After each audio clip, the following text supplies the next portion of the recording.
ازيكم عاملين ايه؟ زهقتوا طبعا مني ومن الطبخ كل يوم. بدأت بقى ان انا اعمل لكم شويه حلويات، على الرغم والله ان في وصفات كتير قوي لذيذه.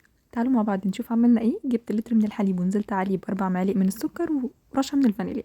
هرفعهم كده على النار وهسيبهم بقى يسخنوا. هجيب بقى معايا هنا الملفي، بس انا عملت هنا كميه كبيره وقسمتها على اتنين، ونزلت عليها بالزبيب وجوز هند وكمان مكسرات. هنا هعمل بقى الوش بتاعها. جبت البوله بتاعتي ونزلت بعلبه من الكريمه اللباني، وحطيت كمان معلقه من كريم شانتيه كانوا باقيين، وضربتهم بالمضرب بتاعي. وبعد كده هنا هعمل باقي الوش بتاعي. جبت البوله برضو، حطيت فيها نص كوبايه من الكريم بستري وتلات ارباع كوبايه من الميه المتلجه.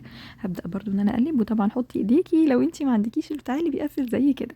هحط بقى الكريم بستري على الكريمه اللي انا ضربتها وعملتها كريمه كده، وهقلب كده كله مع بعضه. انا الوصفه دي شفتها عند حد وبصراحه عجبتني قوي، وطبعا بقت يام يام يام، قلت اجربها. هنا حطيت نص الكميه زي ما انتم شايفين، وبسم الله هننزل في اللبن السخن على الملفي بتاعنا والمكونات بتاعتنا. هجيب بقى المكونات الكريميه اللي احنا عملناها، حطيتها في قلب كيس، اي كيس متوفر عندك. انا كان عندي كيس التلاجة العادي وحطيته، وهبدا ان انا كده اوزعه على الوش، وده كان شكلها. انا هنا مسخنه الفرن على درجه حراره 220، هتخش بالظبط 10 دقايق وهتطلع. وقبل ما هتطلعيها تشغلي شويه تاخد اللون القمر ده. بصوا بقى معايا اللذاذه، سهله قوي ولذيذه وطعمها خطير يا جماعه. حقيقي احلى علي هتجربوها بجد خطيره.